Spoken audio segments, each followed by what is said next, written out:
Olá, telespectadores da TV da Transparência. Olá, Oceli. Olá, Amanda. Começando o nosso primeiro bloco de notícias desta terça-feira, dia 26 de março, com os destaques dos jornais de circulação nacional e também regional, começando com o jornal O Globo. Temos aqui como primeira manchete que Bolsonaro se abrigou em embaixada da Hungria após ser alvo da Polícia Federal. O ex-presidente dormiu 2 noites no local depois de ter passaporte apreendido em operação sobre o golpe. A Polícia Federal vai investigar o porquê o ex-presidente Jair Bolsonaro se hospedou entre os dias 12 e 14 de fevereiro na Embaixada da Hungria, em Brasília, dias após ter sido alvo da operação que apreendeu seu passaporte na investigação sobre a tentativa de golpe de Estado em 2022. A informação foi revelada pelo The New York Times,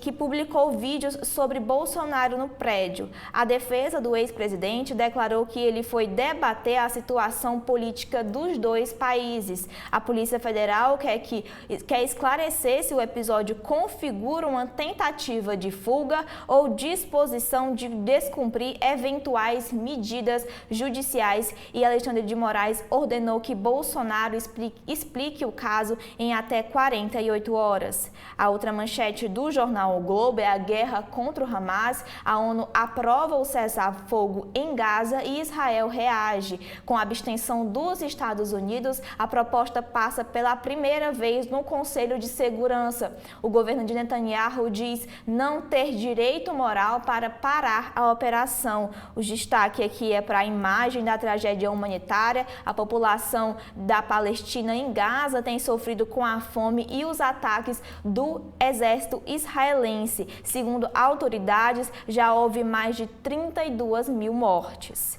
E aqui na área do caso Marielle, que abre caminho para que a Polícia Federal investigue leniência da polícia com o crime no Rio de Janeiro. O avanço das apurações sobre a execução de Marielle Franco deve levar a Polícia Federal a investigar se o suposto esquema de acobertamento pela Polícia Civil do Rio de homicídios feito pelo crime organizado no estado se repetiu em outros casos. O ponto de partida devem ser as execuções feitas pelo escritório do crime por encomenda de milícia, tráfico e jogo do bicho, relatadas por Rony Lessa e outros depoentes. Os tentáculos do clã Brasão na política fluminense também é destaque no jornal O Globo. No editorial, o STF deve reforçar a proteção à liberdade de informar. Merval Pereira fala que crime contra Marielle é chance de refundar segurança no país.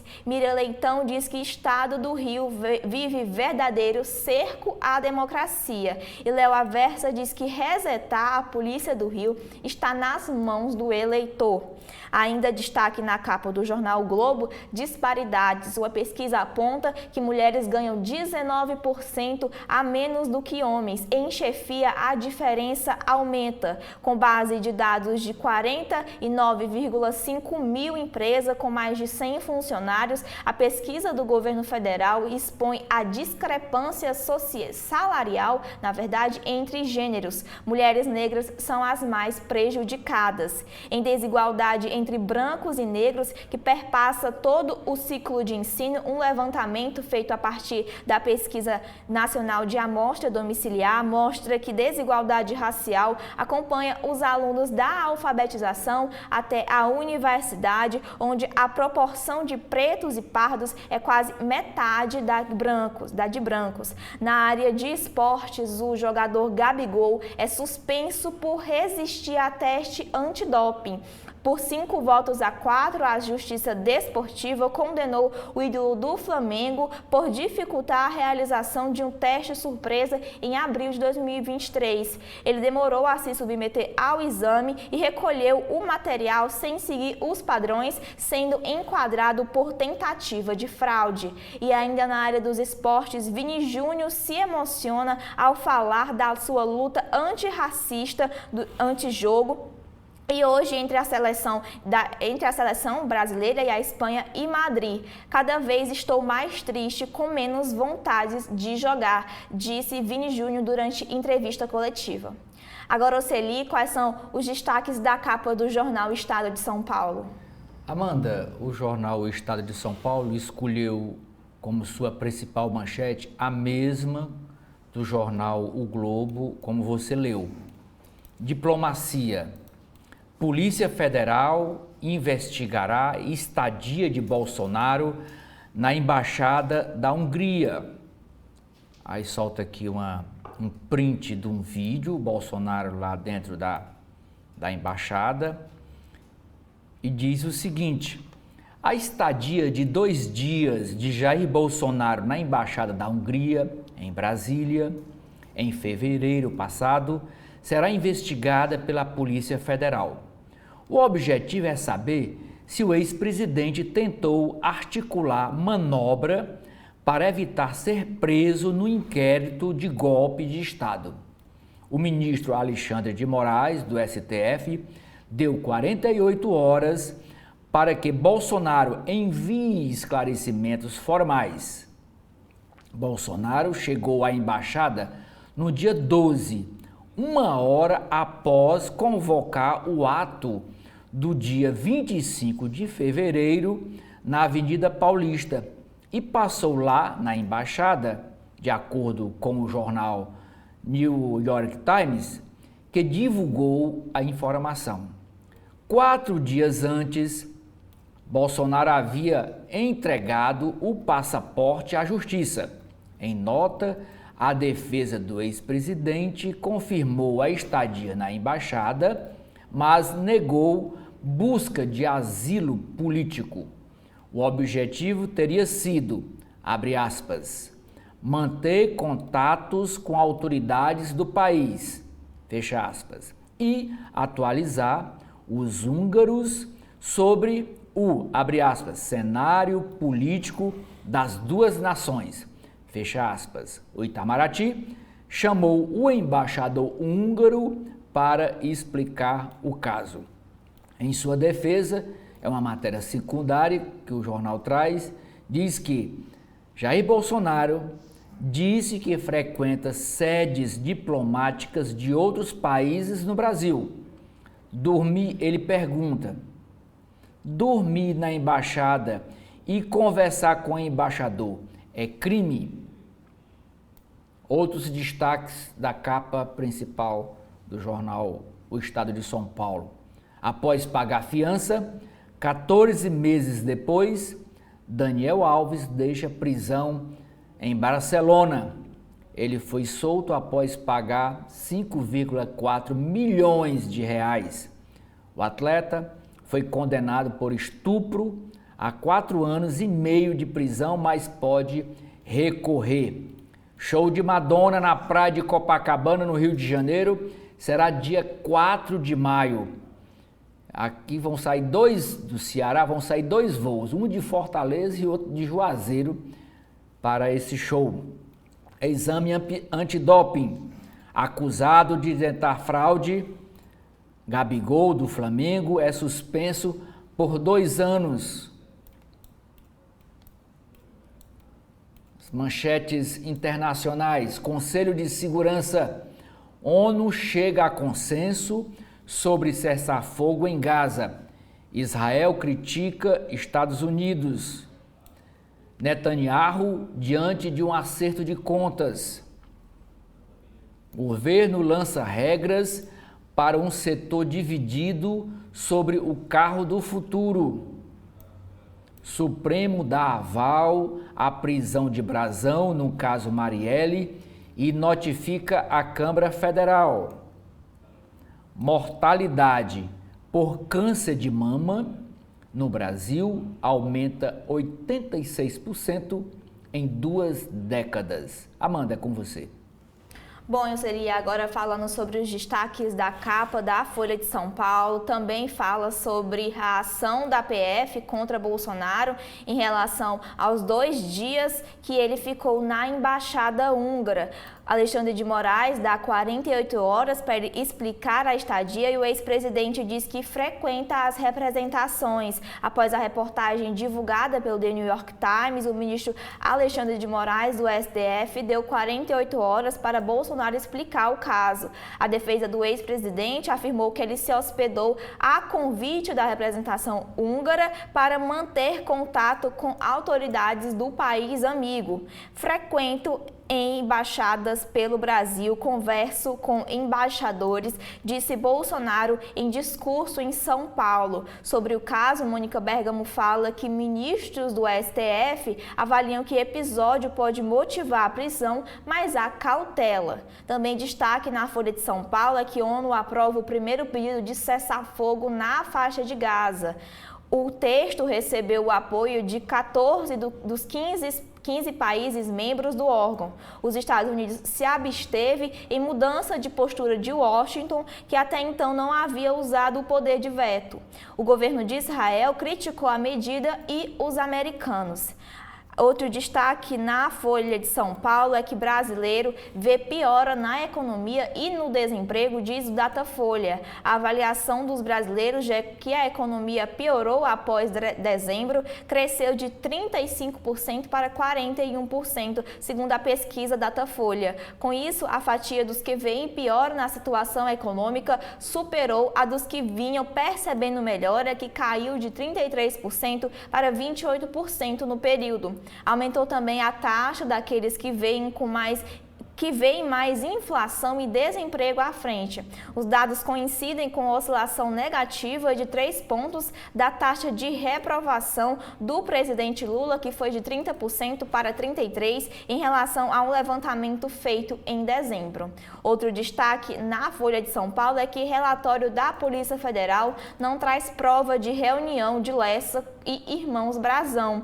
Em documento do caso Marielle, a Polícia Federal não citou elementos que comprovem o que Rony Lessa disse sobre a reunião com os irmãos Brazão, supostos mandantes. A corporação relata dificuldade em obter prova cabal.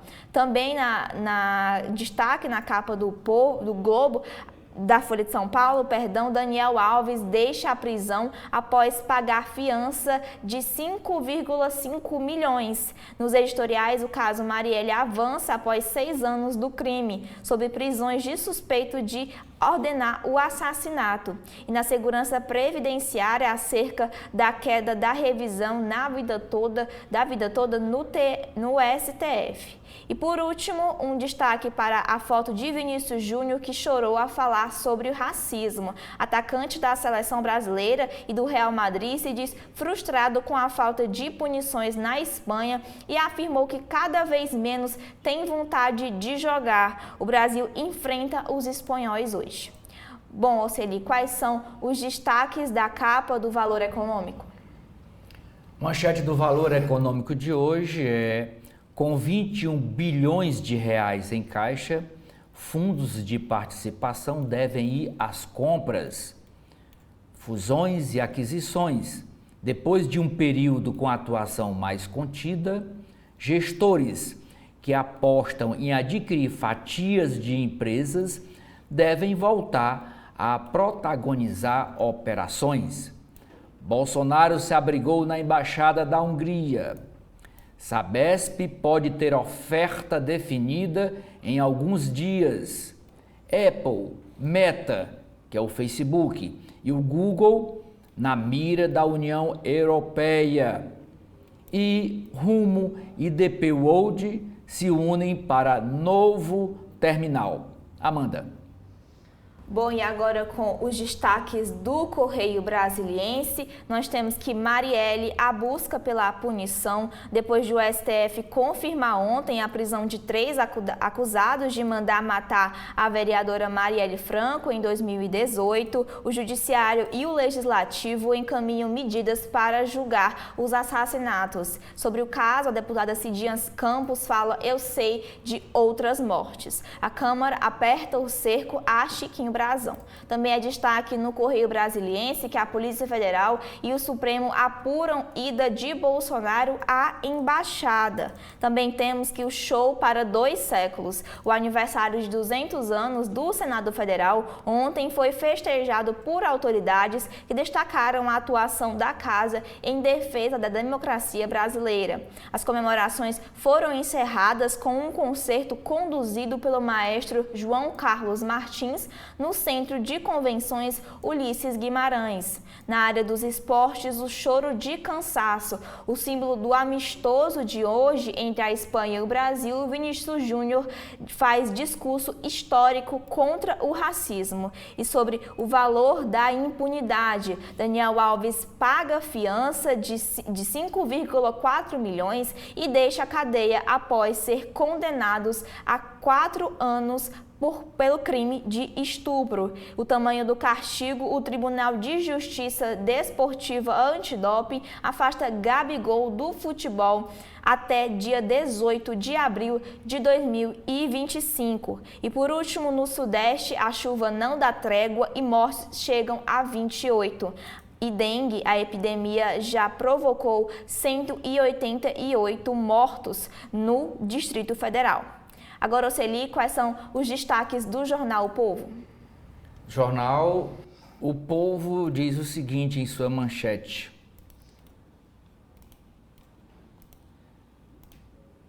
mulheres, desigualdade salarial. Mulheres ganham 13,4% a menos que homens no Ceará. No país, a diferença é de 19,4%. Dados do primeiro relatório de transparência salarial, divulgado pelo governo federal, mostram ainda que apenas 26,7% das empresas têm políticas de incentivo à contratação de mulheres. Também é destaque do jornal, uma foto aqui da Praia de Iracema, na beira-mar de Fortaleza, capital do Ceará. Praia de Iracema, fim do feriadão em Fortaleza, tem vazamento de esgoto e pouco movimento na orla, com banhistas fugindo também da chuva que caiu ontem na capital cearense. A reportagem do jornal de hoje: autoridades tentam evitar a atuação de facções nas eleições. Esse assunto, inclusive, foi abordado pelo presidente do Tribunal Regional Eleitoral, desembargador Raimundo Nonato, numa entrevista exclusiva que ele nos deu aqui para a TV da Transparência. Política. Polícia Federal investiga por que Bolsonaro ficou 2 dias na Embaixada da Hungria. Conselho de Segurança aprova a resolução de cessar fogo em Gaza. E na política, STF mantém prisão de suspeitos por morte de Marielle Franco e do motorista Anderson Gomes. Amanda. Bom, e agora com os destaques internos do jornal O Globo, a gente começa com a área de opinião que o STF deve reforçar a proteção à liberdade de informar. Corte tem o dever de esclarecer o modo inequívoco de teses sobre declarações em terceiros durante entrevistas.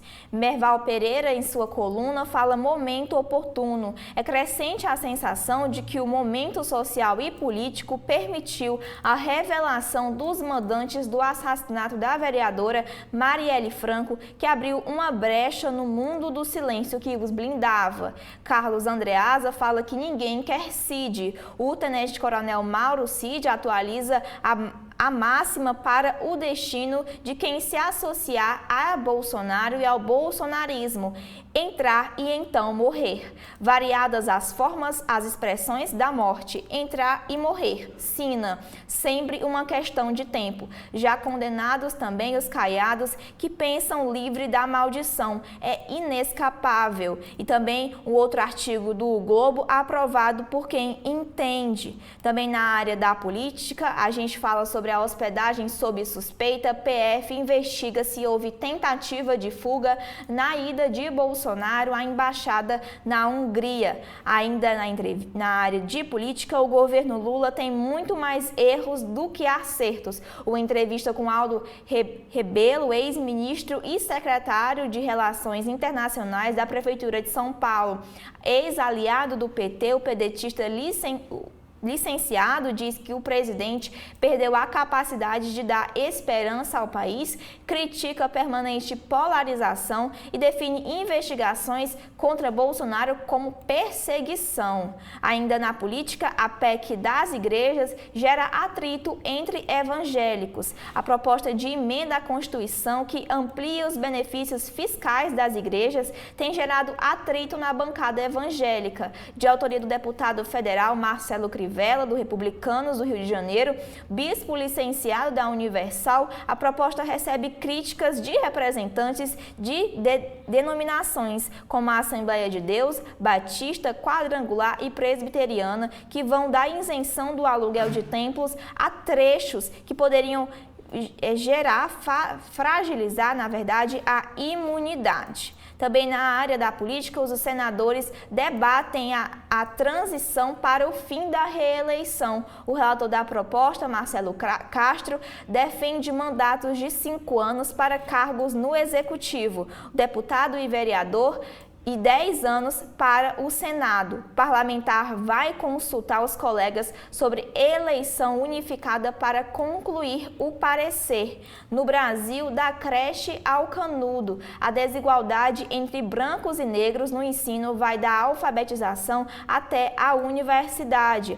Mesmo com implementação de políticas de cotas há 10 anos, a parcela da população preta e parda que acessa o ensino superior é ainda quase a metade da que os brancos. E essa é apenas a fase final das desigualdades educacionais entre esses dois grupos registradas pela Pesquisa Nacional por Amostras de Domicílio, a PNAD, sobre a educação em 2023, divulgada na semana passada pelo IBGE. E ainda falando sobre a educação, o programa Pé Meia chega a 2 milhões de alunos. O programa de combate à evasão escolar é uma das propostas do governo para construir uma agenda positiva. O programa Pé Meia já conta com mais de 2 milhões de estudantes do ensino médio beneficiados em seu primeiro mês de funcionamento, informou ontem o governo federal durante o anúncio do primeiro pagamento do programa, com a participação do presidente Lula e do ministro da Educação, Camilo Santana, no Palácio do Planalto. Os dois entregaram a estudantes os primeiros cartões das contas abertas pela Caixa Econômica e o repasse do benefício. Não imaginam o impacto, disse Camilo Santana, que lembrou os dados divulgados pelo IBGE sobre a educação para defender o programa de combate à evasão escolar. E aí, por fim, no Globo, é destaque também nas páginas internas a desigualdade salarial. Aqui o Globo mostra um gráfico que a função é a mesma, mas o rendimento não. O levantamento foi feito com informações de 17,7 milhões de trabalhadores e 49 mil empresas com mais de 100 empregados. Ele mostra uma remuneração média e a remuneração de dirigentes e gerentes, comparando aqui quanto ganham as mulheres, mulheres negras, mulheres não negras, homens, homens negros e homens não negros. Também faz uma comparação quanto a mulher ganha a menos que o homem na mesma ocupação. Os dirigentes e gerentes são 25% a menos, os profissionais em ocupações de nível superior ganham 28%, na verdade, a menos que os homens. As técnicas de nível médio ganham 33,2% a menos que os homens. As trabalhadoras de serviços administrativos ganham 21,5% a menos que os homens. E, por fim, as trabalhadoras de atividades operacionais ganham 36,1% a menos que os homens. A fonte é do Ministério do Trabalho e do Emprego. Agora, Oceli, quais são os destaques internos do Valor Econômico? Coluna do Estadão escreve sobre, sem esperar Haddad, frentes se unem para zerar imposto da cesta básica. Essas frentes são as frentes parlamentares do Congresso Nacional. Nos editoriais do jornal O Estado de São Paulo, tem uma falando sobre o Rio de Janeiro de joelhos para o crime. E a segunda é um comentário internacional: sangue russo é o combustível de Putin. Nas páginas de artigos, tem um sobre se não é a economia, o que será? Analisando a última pesquisa do Datafolha sobre o governo Lula.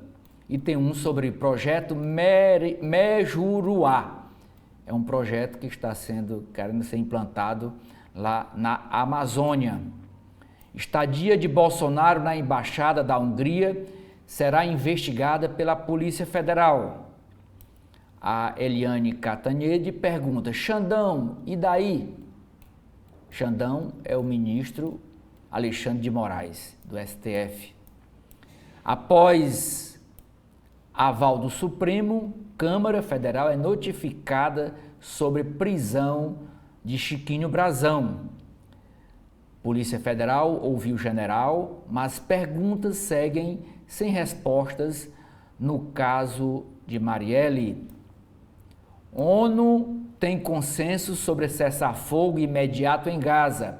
Israel critica Estados Unidos.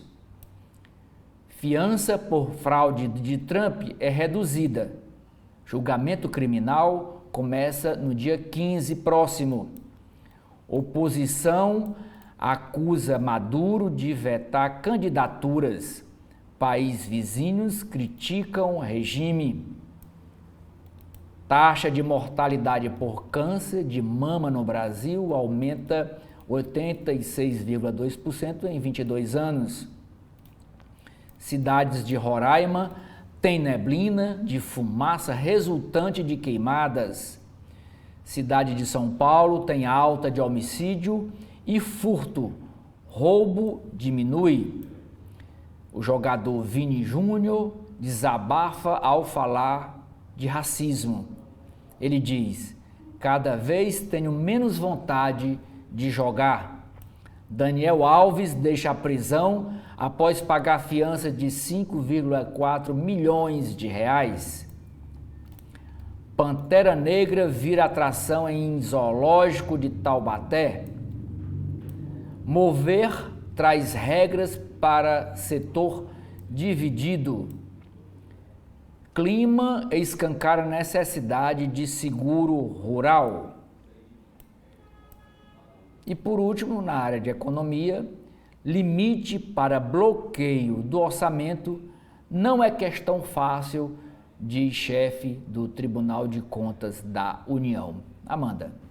Agora, com os destaques internos da Folha de São Paulo, temos que a polícia investigará a estadia de Bolsonaro em embaixada da Hungria após a operação, e a coluna Painel da Folha, escrita por Fábio Zanini, diz que seguro morreu de velho. Os deputados federais acionaram a Procuradoria-Geral da República e o Supremo Tribunal Federal na segunda-feira com pedidos de prisão preventiva do ex-presidente Jair Bolsonaro. Ele se abrigou em uma embaixada na Hungria, em Brasília, por 2 dias em fevereiro, após a operação da Polícia Federal, que apreendeu seu passaporte. A deputada Lucineide Cavalcante, do PSOL de São Paulo, enviou uma petição ao STF em que diz que a atitude de Bolsonaro sinaliza uma tentativa de evitar uma possível prisão. Ainda nesse assunto e na área da política, Bolsonaro diz que tem boas relações e visita embaixadas pelo país. Uma análise na Folha de São Paulo diz que o asilo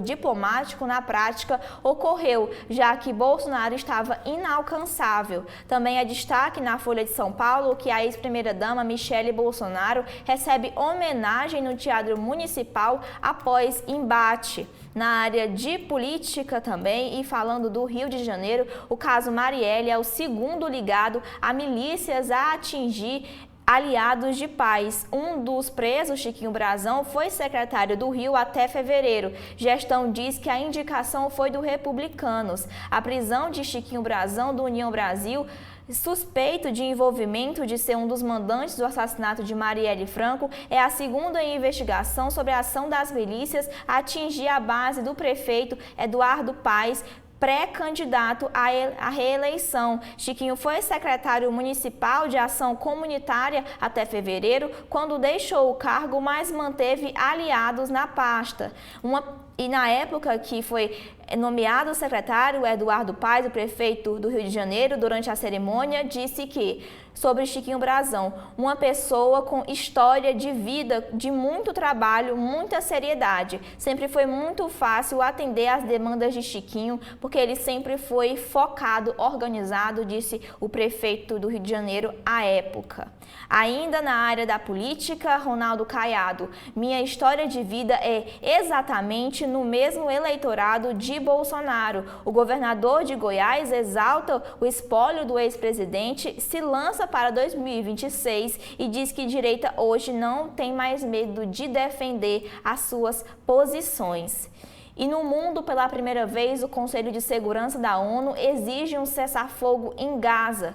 Putin afirma que radicais islâmicos atacaram Moscou, mas mantém suspeitas sobre Kiev. Ainda no mundo, a oposição a Maduro diz que não consegue se candidatar. E em novo ataque no Equador, a prefeita é morta a tiros. Também na área do mundo, da economia, no mercado, o brasileiro acaba preso após morar 5 anos de graça em hotel em Nova York, e o brasileiro vê piora na economia, na inflação e no desemprego. A participação de impostos sobre produtos no PIB é a menor em 25 anos.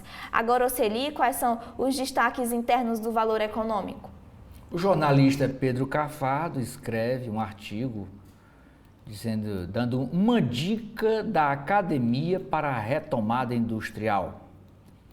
Atrair capital externo é desafio para a descarbonização, diz Ana Toni, que ela é secretária do Ministério do Meio Ambiente. Camilo Santana terá de superar Haddad na educação, cobra o presidente Lula. Mulheres ganham em média 19,4% a menos no Brasil. Importação cai, mas Rússia segue como o maior fornecedor de diesel para o Brasil. W20 busca promover empoderamento econômico feminino. Governo prevê atacar benefícios fiscais pelas beiradas já neste ano. Bolsonaro passou 2 dias na Embaixada da Hungria após ter passaporte apreendido.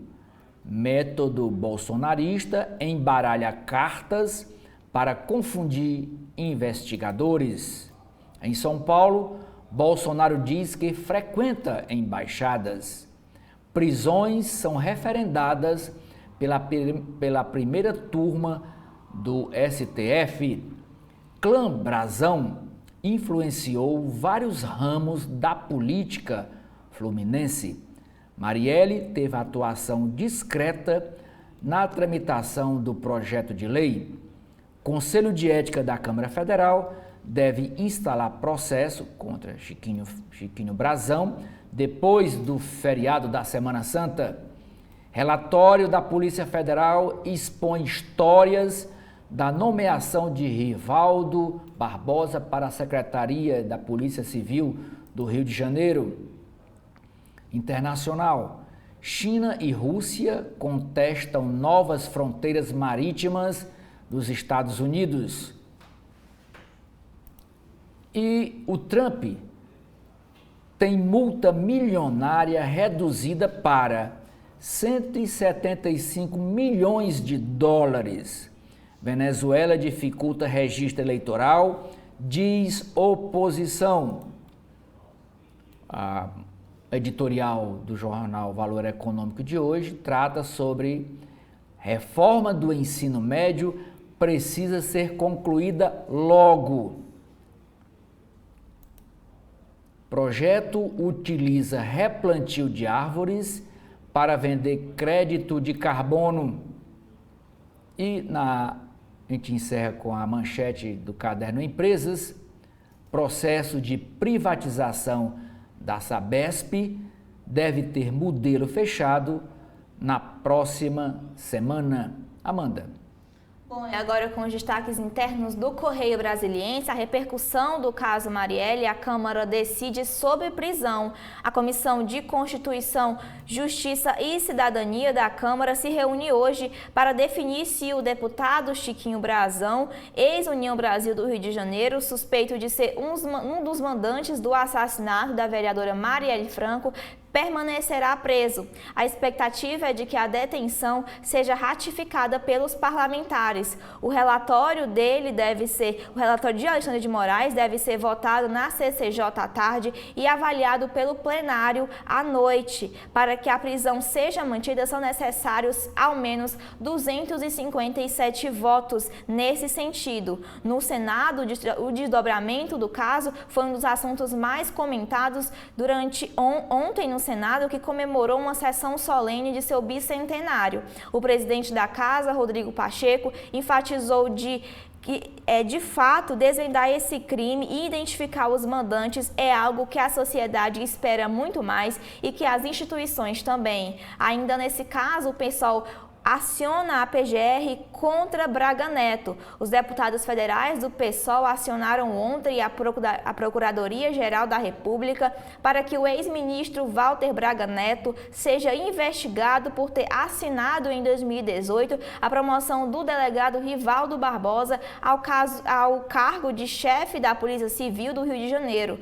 Barbosa, preso de maneira preventiva no domingo, é apontado pela Polícia Federal como suspeito de ter planejado o assassinato da vereadora Marielle Franco e do motorista Anderson Gomes. À época, Braga Neto era chefe da Intervenção Federal na Segurança Pública no Rio. Em nota divulgada no domingo, a defesa do militar disse que ele assinou a promoção de Barbosa apenas por questões burocráticas. Também no Correio Brasiliense fala sobre a comemoração de 200 anos do Senado.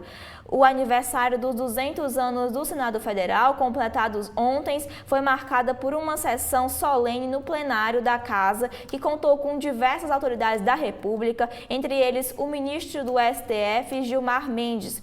O principal tema dos discursos foi a atuação do Senado na defesa da democracia brasileira. Ainda destaque no Correio Brasiliense, na área do mundo, o Oriente Médio, Israel desafia a resolução da ONU. Com a abstenção dos Estados Unidos, o Conselho de Segurança aprova texto inédito que exige o cessar-fogo imediato na faixa de Gaza e a libertação de todos os reféns por parte do Hamas. Netanyahu descarta trégua e cancela a visita de alto nível a Washington. Denilde Oliveira, professora de Relações Internacionais, disse que é uma resolução muito importante. Desde o início da guerra, não se conseguia chegar a um texto com apoio e única abstenção americana. Trata-se de um avanço impulsionado pela força da comoção internacional ante a questão humanitária, é o que explica a professora. Bom, Oceli, quais são os destaques internos do jornal O Povo? Jornal O Povo, na sua coluna vertical, principal coluna do jornal, trata dizendo que o Ministério Público do Ceará define hoje, terça-feira, a lista sextupla de candidatos a desembargador para o Tribunal de Justiça do Estado do Ceará. 8 se colocaram como dispostos a pleitear essa vaga. A despedida de João Evangelista na Paixão de Cristo é uma modificação na encenação da Paixão de Cristo aqui em Fortaleza, que hoje é baseada no Evangelho de São João e no próximo ano vai ter uma modificação. Lembrando que os 4 evangelistas são Mateus, Marcos, Lucas e João. Madonna voltará ao Brasil em maio. A ONU tem consenso sobre o cessar-fogo imediato em Gaza.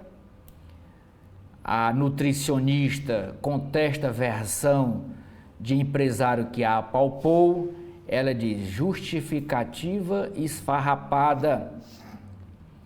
A reportagem especial do jornal é sobre autoridades tentam evitar que facções lancem candidatos e impeçam eleitores cearenses de votar este ano nas eleições municipais. Ceará importa práticas de estados com facções mais enraizadas, facções criminosas. Bolsonaro fica 2 dias na embaixada da Hungria e Polícia Federal investigará motivação. Alexandre de Moraes dá 48 horas para Bolsonaro explicar ida à embaixada. O ministro Padilha diz que zero surpresa que Bolsonaro seja um fugitivo, confesso.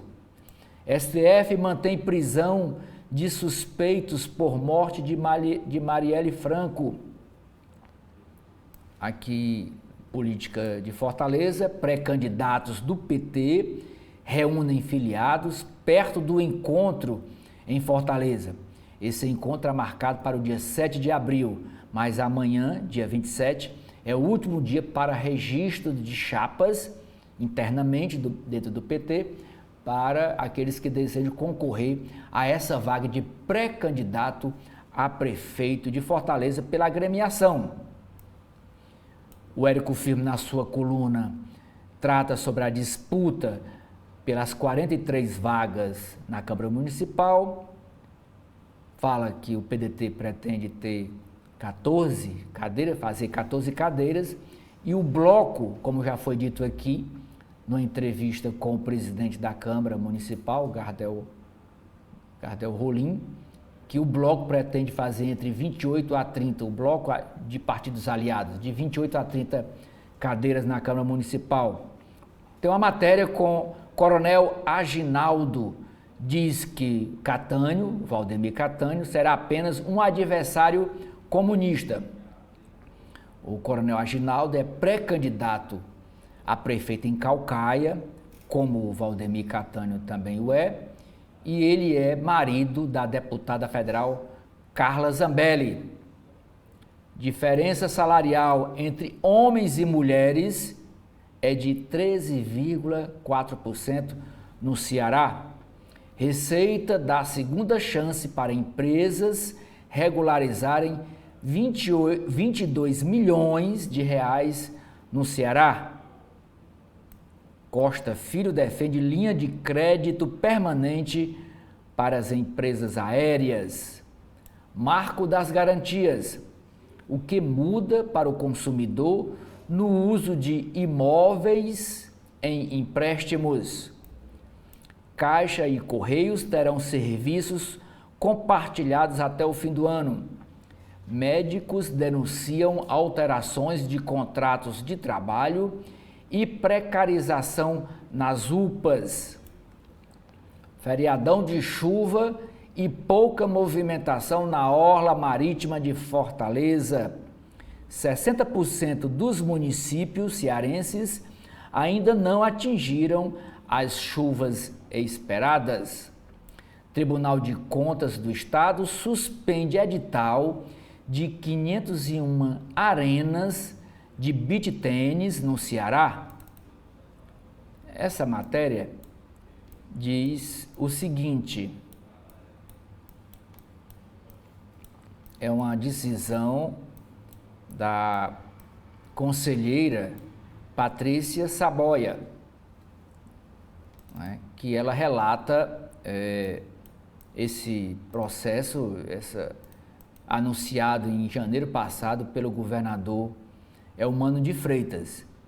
E eu termino aqui as páginas internas do Jornal Povo, citando que o editorial do jornal de hoje diz que é preciso honrar a memória da vereadora Marielle e do motorista Anderson, assassinados no Rio de Janeiro. Amanda. Bom, e com o fim das manchetes do dia, vamos com os comentários de Edson Silva. Bom, Nós constatamos aí que todos os jornais, todo o noticiário do país, hoje destaca essa história de o ex-presidente Jair Bolsonaro ter passado 2 dias na Embaixada da Hungria. É um fato importantíssimo, pelo que o noticiário destaca. Bom, se ele foi pedir asilo, não conseguiu o asilo. Se ele não foi pedir asilo, foi apenas gozar da mordomia ou da hospitalidade da Embaixada da Hungria, outra coisa. O certo é que é muito pouco para nós nos preocuparmos diante de tantos problemas que temos no país. Qualquer pessoa pode ir a uma embaixada. E se for convidado pelo embaixador, pode dormir lá 2 dias, 3 dias, 5 dias. O embaixador é o senhor da sua residência. Ele pode convidar quem lhe interessar convidar. O fato de Jair Bolsonaro ter ido lá, pode-se especular, realmente poderia-se especular que ele tinha ido lá, estava lá, buscando asilo político. Mas ele esteve lá em fevereiro, saiu de lá, passou 2 dias, saiu de lá e não pediu asilo, ou se pediu, não tinha direito ao asilo, embora o asilo político é regulado por uma legislação internacional. Se o fato de ele ter tido o seu passaporte apreendido, não significa dizer que ele já está condenado. Ele está impedido legalmente de sair do Brasil. Se isso impede de ele ter direito ao asilo, isso é outra coisa que a justiça pode decidir. E se ele pediu o asilo e não conseguiu, também outra coisa. Acho que o problema, o crime, as acusações que pesam sobre o ex-presidente são realmente muito sérias, sobretudo essa história de um golpe de Estado. As acusações que ele sofre são realmente muito sérias, mas isso não significa dizer que ele esteja impedido de fazer tudo que um cidadão possa fazer. Hoje ele tem limitações, como, por exemplo, de conversar com o pessoal que está incluído com ele no mesmo inquérito. Está impossibilitado de sair do país. As restrições impostas pela Justiça são uma coisa. Ele não pode exercer a sua cidadania plena porque há restrições de ordem judicial. Mas todo o resto ele pode fazer normalmente, como qualquer um de nós pode fazer. Uma notícia enganosa, para se dizer o menos. O governador Eumano de Freitas publicou no Instagram a seguinte nota, isto na madrugada de hoje. Ele publicou a seguinte nota, na data magna do Ceará, a Universidade da Integração Internacional da Lusofonia Afro-Brasileira, Unilab, ganha mais um curso de graduação. Atenção, diz o governador. Assinei, ao lado da secretária executiva do Ministério da Educação, Isolda Sela, o ato que marca o início da Faculdade de Medicina, que será instalada no maciço de Baturité. E segue. Muito me orgulha contribuir com a expansão do ensino superior em nosso estado. Para cursar direito, tive que deixar a cidade onde morava e mudar para Fortaleza. Fico feliz que agora os jovens tenham a oportunidade de estudar em sua região. Ofertar mais uma graduação é essencial para gerarmos oportunidades e assim viabilizarmos o ingresso do nosso jovem na universidade. Encerra o governador em sua mensagem no Instagram. A faculdade que o governador se refere é federal. Portanto, o governador do estado do Ceará, nem de qualquer outro estado, se a universidade ou a faculdade é federal, nenhum governador tem ingerência. É muito bom para o Ceará a criação de novos cursos superiores, mas o de medicina, por especial, reclama cautela da parte das autoridades federais, pois o curso precisa ser bem ministrado e parece que agora alguns dos novos cursos de medicina no Ceará, segundo o ex-presidente do Sindicato dos Médicos do nosso estado, estão deixando muito a desejar. O governador não tem ingerência nesse curso de medicina. Ele pode ter pedido que o Ministério da Educação criasse mais esse curso, ele pode ter feito outras ingerências para que o Ministério criasse esse curso. Mas o curso foi criado pelo governo federal. Na semana passada, vale lembrar, nós trouxemos aqui uma denúncia de empresários sobre possíveis irregularidades em licitações na Superintendência de Obras do Estado do Ceará, comandada pelo senhor Quintinho Vieira. É conhecida pelo Tribunal de Contas do Estado, através da conselheira Patrícia Saboia, o tema que nós falamos aqui na semana passada, de que um grupo de empresários levou uma documentação, segundo eles, comprobatória de crimes da responsabilidade da superintendência ou do superintendente da Superintendência de Obras do Estado do Ceará, o Quintinho Vieira. Os empresários levaram esta denúncia. Eu não disse o nome do deputado que foi abordado pelos empresários no comentário da última semana, porque o caso ainda não tinha sido tornado público. Pois eles levaram essa documentação para o deputado estadual Felipe Mota, para que o deputado assumisse a denúncia pública do que eles chamavam de falcatruas.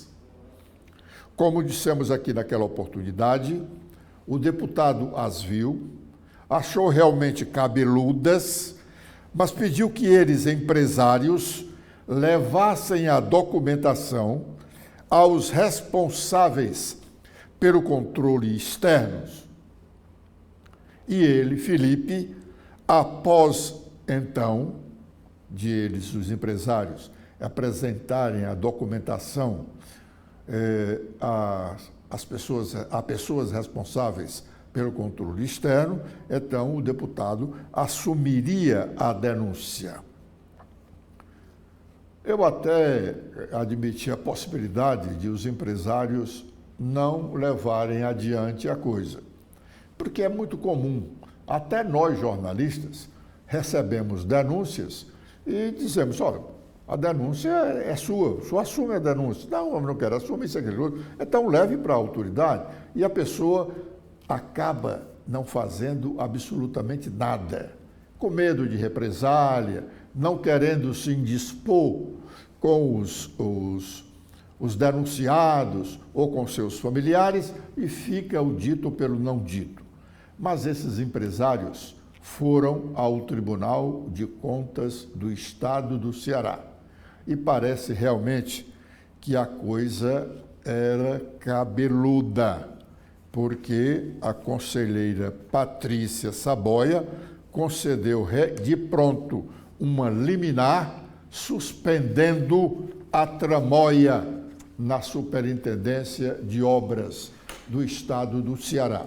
Aliás, essa Superintendência de Obras foi motivo de uma denúncia séria feita pelo ex-governador Cid Gomes, num evento do PSDB, em que ele disse que obras do Estado eram feitas com o pagamento de propinas. E citou 3 órgãos. A CAGES, Ciro Gomes, foi quem fez a denúncia. E citou a CAGES, citou o DETRAN e citou a Superintendência de Obras. Até agora, o Estado não abriu o inquérito que deveria abrir, mesmo que não queira acreditar nos discursos do ex-governador, ex-ministro Ciro Gomes. Mesmo não querendo acreditar, tinha o dever de abrir um inquérito administrativo para, ao final, dizer que o ex-governador tinha faltado com a verdade ou que o ex-governador tinha razão e os envolvidos estavam afastados da administração pública.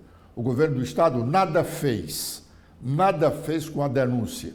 E a denúncia contra o serviço público, contra a administração pública, ela pode ser feita por quem quer que seja, mereça ou não crédito, ela precisa ser investigada. Não é uma denúncia contra uma pessoa, contra um cidadão, contra o privado. É uma denúncia contra o público. Pois bem, até hoje nada foi feito. O Ministério Público andou dizendo que ia ouvir o ex-governador Ciro Gomes. Mandou, inclusive, uma correspondência para ele que praticamente não dizia nada. E está o dito pelo não dito. Se o ex-governador, o ex-ministro, cometeu um crime, que entre-se com a ação competente, que o Estado abra o inquérito administrativo. Não fazer é muito ruim para a imagem do governo. Pois bem, nesse caso aqui, hoje a decisão da conselheira Patrícia Saboia, do Tribunal de Contas do Estado, está registrada no jornal O Povo, edição de hoje. Diz a matéria do jornal: o Tribunal de Contas do Ceará suspendeu edital para a criação de 501 arenas de beach tênis no estado. Primeiro, tivemos aqui uma febre de areninhas. Foram construídas milhares interior adentro. Agora, a moda é essas arenas beach tênis. Pois bem, o Tribunal de Contas, diz a matéria do jornal, suspendeu o edital para criação de 501 arenas de beach tênis no estado. Um denunciante cuja identidade foi preservada apontou supostas irregularidades no projeto de autoria da Superintendência de Obras Públicas do Ceará, SOP. Cada arena de beach tênis teria 2 quadras. O projeto foi anunciado por Elmano de Freitas, governador do Ceará, em 10 de janeiro deste ano. José Sarto tem iniciativa praticamente igual, prometida para Fortaleza. Bom, Esse é o lead da matéria que está na edição de hoje do jornal O Povo. Ela não cita o denunciante, mas o denunciante é um dos que foram ao gabinete do deputado Felipe Mota, levando a documentação que, segundo eles, comprovariam as falcatruas na Superintendência de Obras. O Tribunal de Contas vai a fundo. Eu não posso dizer que deve ir, não, porque já está indo ao fundo. Ao suspender a licitação, os representantes lá da Superintendência de Obras vão ter que prestar esclarecimentos.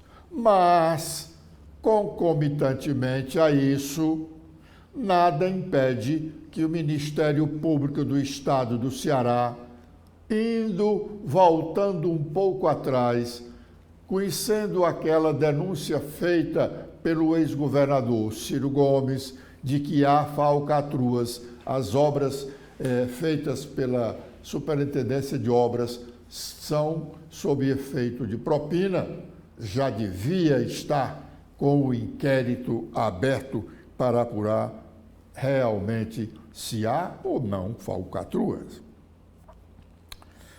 Movimentação política no Ceará no último fim de semana.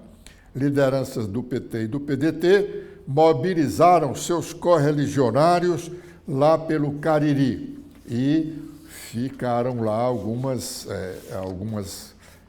mágoas do presidente, do deputado federal que comanda, ele não é o presidente é o Coni, mas o Coni é pessoa ligada a ele, que comanda o PT no Ceará. Ficaram mágoas com o deputado federal José Guimarães por imposição de nomes sem ouvir os aliados do governo. Os 150 anos de criação do Tribunal de Justiça do Estado do Ceará foi motivo de uma sessão solene ontem na Câmara dos Deputados, em Brasília. O atual presidente do Tribunal de Justiça do Ceará, desembargador Abelardo Benevides, foi quem agradeceu a homenagem do Parlamento Nacional. Vamos ouvi-lo. E para além de sua atuação diária nos milhares de casos concretos que eles são apresentados, o Tribunal de Justiça do Estado do Ceará não se tem descurado da sua condição também de articulador e impulsionador de políticas públicas judiciárias, em razão do que vem empreendendo esforços destacados para contribuir a avanços em pautas de interesse social, dentre as quais eu nomino algumas: o enfrentamento à violência doméstica, o respeito à dignidade dos encarcerados, a atenção às pessoas em situação de rua, a resolução de conflitos fundiários e a implementação da justiça restaurativa, dentre tantas outras. Temas que tocam compromissos da instituição com a Agenda 2030 da ONU e com a transversalidade dos Objetivos de Desenvolvimento Sustentável. Tais ações demonstram o compromisso firme daqueles e daquelas que fazem a Justiça Estadual do Ceará com a defesa da ordem democrática e com a efetivação dos direitos humanos, contribuindo para que o Estado brasileiro cumpra seus compromissos com a ordem institucional. Neste campo, o Tribunal de Justiça do Ceará não se tem furtado de manter um diálogo franco e republicano com o Executivo e o Legislativo estaduais, e aqui eu quero fazer justiça mais uma vez. O juiz é obrigado a fazer justiça, eu sou juiz no muito e no pouco, ao senhor governador do Estado do Ceará, ao senhor presidente da Assembleia Legislativa, que em conjunto conosco tem trabalhado com harmonia, independência, tão necessária entre os poderes. Certo que todos têm em comum a necessária busca por oferecer melhor atendimento a todas e a todos os cearenses. Graças a essa compreensão, tem sido possível aproximar o judiciário da sociedade e distribuir justiça. Quero também, com igual princípio de justiça, poder afirmar essas mesmas relações aos demais integrantes do sistema de justiça, Ministério Público Estadual, representado aqui pelo Dr. Haller, a OAB, Dr. Erinaldo, e também a Defensoria Pública, outra conduzida pela doutora Sâmia. Não há dúvida de que a passagem dos 150 anos se nos alcança numa quadra de imensos desafios para seguir avançando. Todavia, são proporcionais à disposição e à força dos milhares de agentes públicos da Justiça Estadual, que doaram e doam seus melhores esforços e inteligências para que o TJ do Ceará, TJCE, continue a construir uma trajetória de triunfos e de sucesso. Bom, um seminário internacional aberto ontem no Senado da República começou a discutir as novas tecnologias e suas influências no sistema democrático. O senador Rogério Carvalho destacou a importância do evento, que faz parte das comemorações dos 200 anos de instalação do Senado da República. Vamos ouvir parte do que disse o senador Rogério Carvalho. Nos últimos anos, vimos testemunhando o recrudescimento do uso perverso das novas tecnologias na política, com vista à derrocada dos valores democráticos. Disseminação de notícias falsas, fake news, isolamento em bolhas informacionais, estímulo ao ódio e à intolerância por meio de redes sociais, assistimos a tudo isso com apreensão.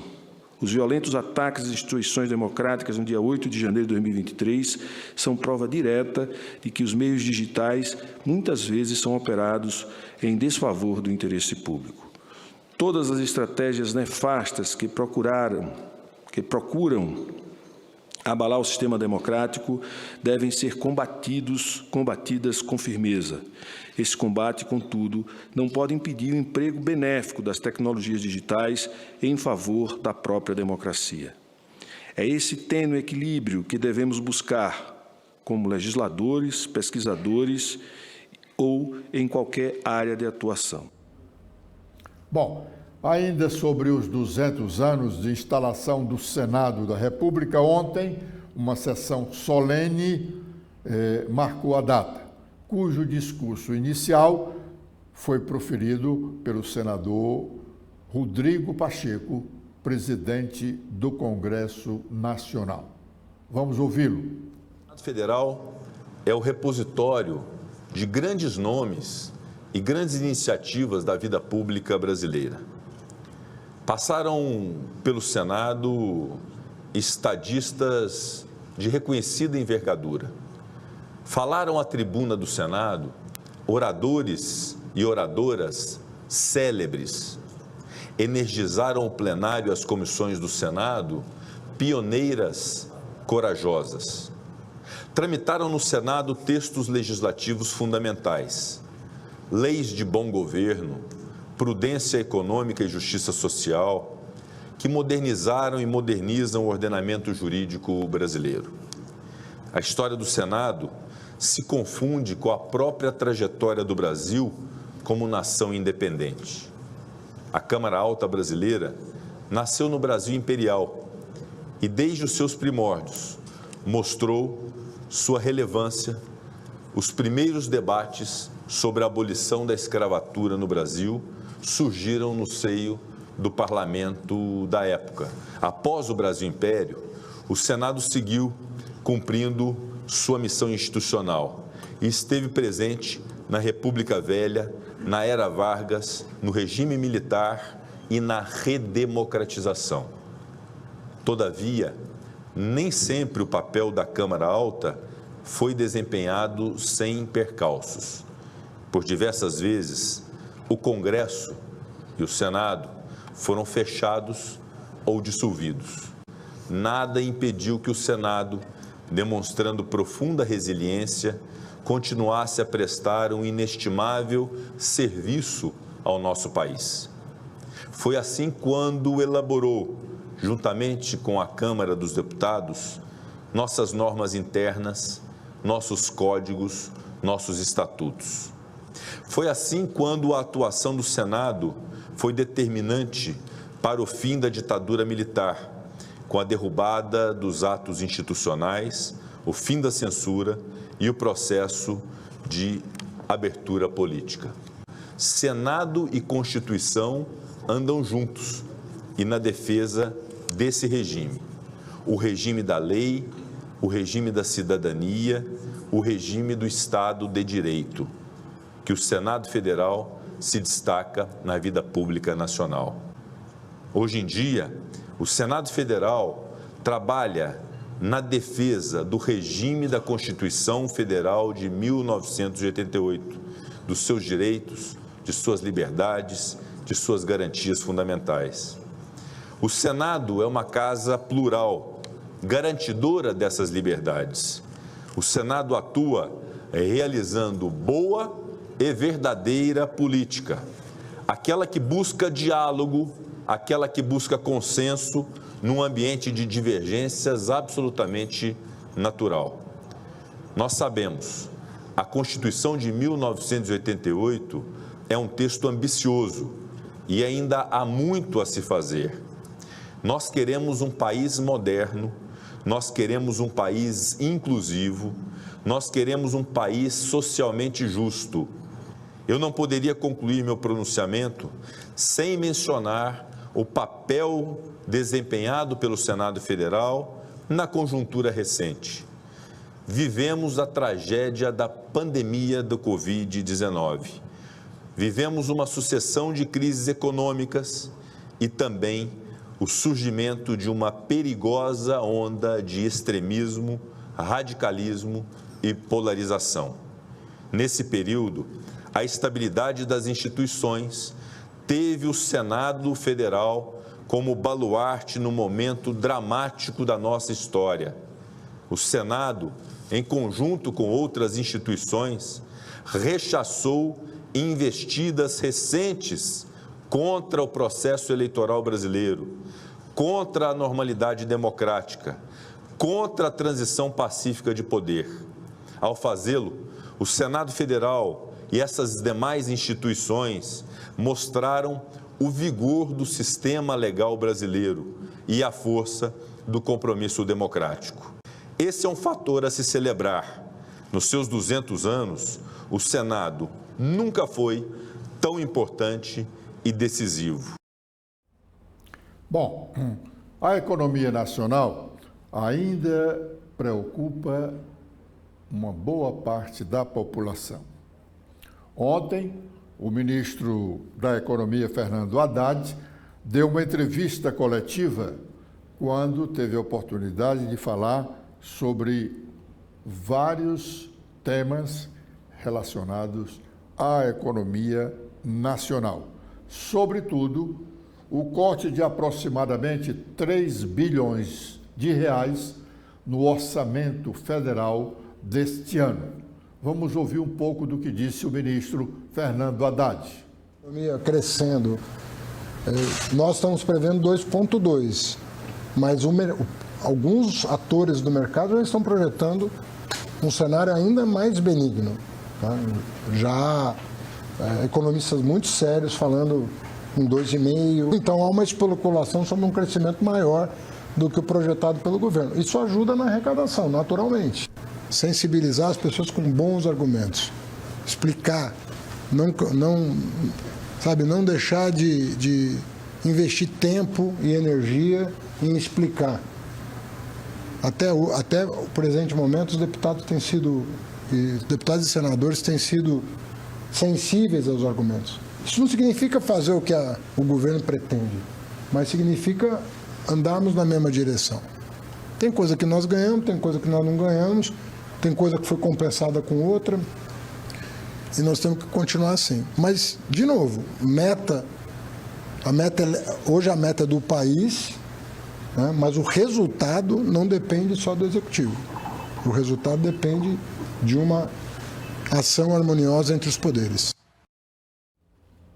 Bom, os professores do Estado do Ceará e servidores de outras categorias do Estado estão reunidos agora no ginásio Aécio de Borba, aqui em Fortaleza, protestando contra o governo do Estado, que só ofereceu 5,62% de majoração salarial para este ano, começando no mês de julho. Os professores, dizem que estão em estado de greve, fazem severas críticas ao governador e os demais servidores também estão, segundo dizem, muito insatisfeitos porque o índice oferecido pelo governador e já efetivado, porque a Assembleia, o governador mandou uma proposta para a Assembleia garantindo 5,60% e 2% de majoração para todos os servidores. A partir do dia 1º de julho, a Assembleia já aprovou essa lei, como nós registramos um dia desse. O projeto de lei chegou 10 horas da manhã na Assembleia, 2 horas da tarde já estava aprovado e com o governador, no final da tarde, já sancionando a lei e ordenando a sua publicação no Diário Oficial do Estado. Os servidores só terão direito a 5,62% e todos eles dizem que esse índice não completa, não cobre nem a inflação do ano passado, 2023, até julho de 2024. Hoje a Assembleia deve votar os aumentos dos servidores do Poder Judiciário e da Defensoria Pública, nos mesmos moldes que o governador garantiu para os servidores do Poder Executivo. Com esta informação, nós estamos encerrando a nossa primeira participação no primeiro bloco de notícias desta manhã. Continue conosco aqui na TV da Transparência. Já já, novas informações.